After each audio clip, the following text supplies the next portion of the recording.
That's a Pampered Chef stone. A stone. Yeah. And you don't wash it. I made that mistake twice. Scrub it Yeah, you with hot scrub it. water. My favorite vegetable, and maybe it's not my all-time favorite, but today it's my favorite, is cream corn. I knew that's where you were going. I I know that's exactly why you even because asked me. I'm already looking forward to Having- dinner because you bought lobster. But the part that you're really looking forward to is the cream corn. With what though? Would you be excited if I just fed you cream corn? No. Oh, okay. No, but Phew. cream corn on mashed potatoes. Oh my word. Come on. Cream corn on mashed potatoes instead of gravy. Like, if you don't have gravy, and I'm assuming that we're doing lobster, so we can't make lobster gravy, I'm not making gravy. and somebody's not making gravy. So we are going to have lobster and steak and pretend that it's not just Tuesday. It's royalty day. It's Jordan's graduation dinner. Jordan's graduation dinner. There you go. You got to celebrate, eh? We have a college You got to graduate. celebrate. We do have have a college graduate. Aren't you a college graduate? Yeah, but like, I'm excited for my son to graduate college. Yeah, he still has more to go, but it's That's not okay. over. The journey's just beginning. He's gonna get. And he's on the honor roll. I know he's on the honor Man, roll. That's crazy. Remember the honor roll? I remember it was so elusive in high school. And in our high school, we had it on the wall. And I'm very competitive. And I just remember going like, I'm going to give her my all this year. And I think it was like grade 10. Oh, dear. And I gave her my all. And I failed chemistry. I think it was chemistry. And I failed something else. And I was like, man, I gave it my all. Can I just really be honest? And I got like... Can I just bring you in the 60s. Can we just really talk about what your all meant? Did your all include studying all the time? That would be not all the time. Like, now that I've seen people study, I'm like, well, maybe it wasn't my all. I didn't know. I didn't know either. Our son is very smart. I didn't know. No. So was their dog. He did not give it his all in high school. Anyway, good morning. It's Tuesday. We are practicing the spiritual discipline of morning meditation. And kind of the topic that we bring up, or the book brings up, then we kind of I carry it throughout the day and kind of reflect on it. So that's kind of meditating. It's kind of like backwards anxiety and stress. If you can be anxious, you can meditate. It's kind of like the positive version of stress and anxiety. Yeah. Meditating on something that you're pondering, but then implementing the concept of spiritual growth and that kind of stuff. Cheers. What do we got today on May the 26th? Gossip. Ew. Intimacy is that warm gift of feeling connected to others and enjoying our connection to them. As we grow in recovery, we find that gift in many, sometimes surprising places. We may discover we've developed intimate relationships with people at work, with friends, with people in our support groups, sometimes with family members. Some of us are discovering intimacy in a special love relationship. Intimacy is not about sex. Although sex can be intimate, intimacy means mutually honest, warm, caring, safe relationships. Relationships where the other person can be who he or she is, and we can be who we are. Both people are valued. Sometimes there are conflicts. Conflict is inevitable. Sometimes there are troublesome feelings to work through. Sometimes the boundaries or parameters of relationships change. But there is a bond, one of love and trust. There are many blocks to intimacy and intimate relationships. Addiction and abuse block intimacy. Unresolved family of origin issues prevent intimacy. Controlling blocks intimacy. Off-balance relationships, where there is too great a discrepancy in power, prevent intimacy. Caretaking can block intimacy. Nagging, withdrawing, and shutting down can hurt intimacy.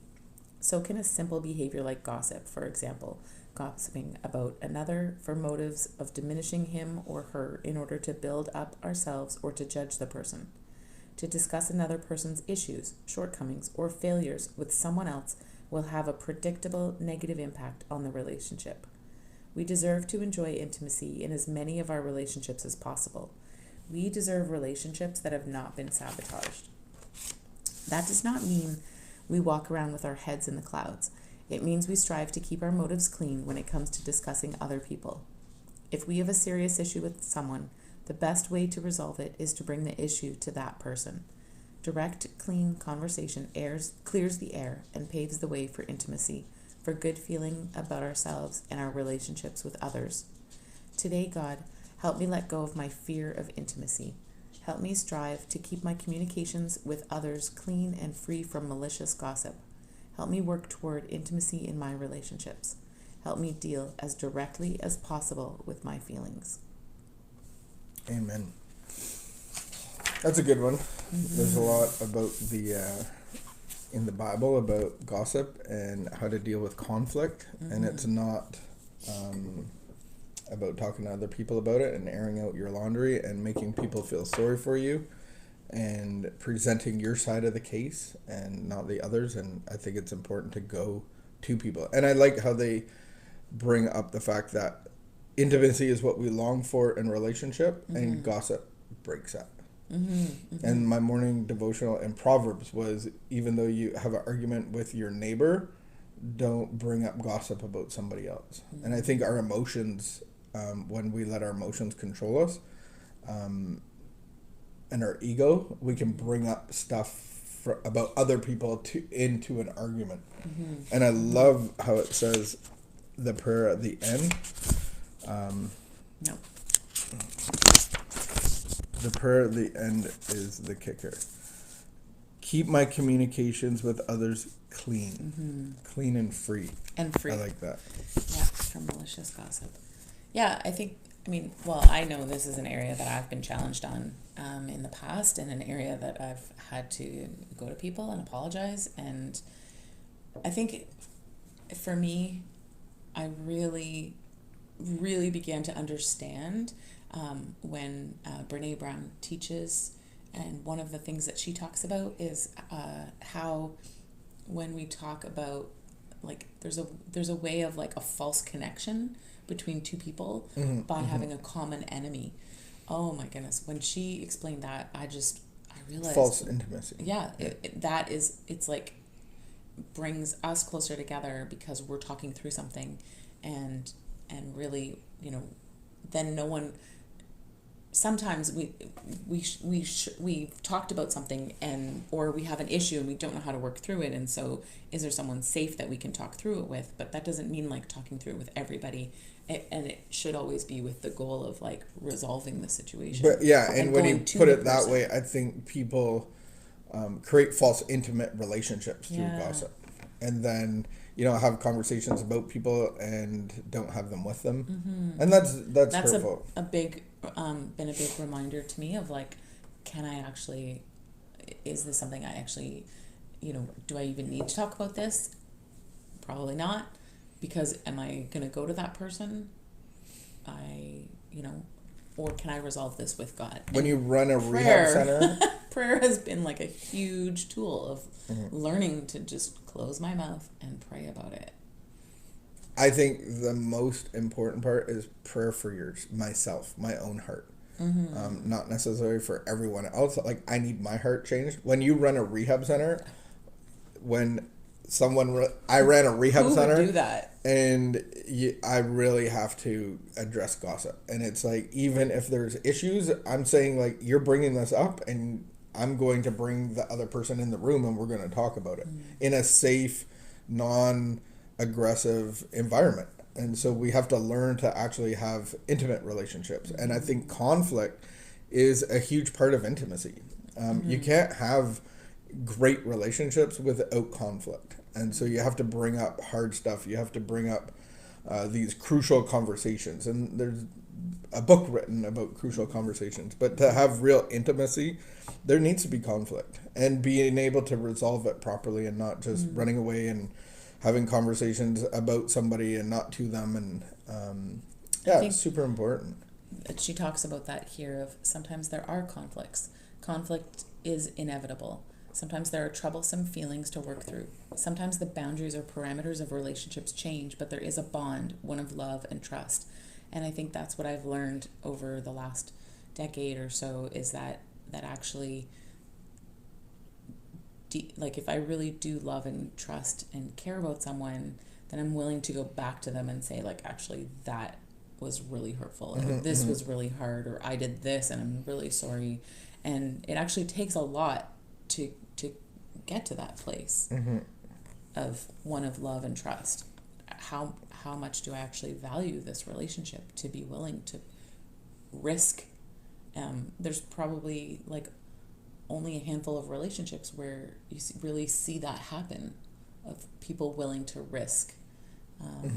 Well, and the other thing gossip does is it builds a couple false intimate relationships, but then it even causes doubt in other people. Well, if they're talking this way about that person, what are they saying about me?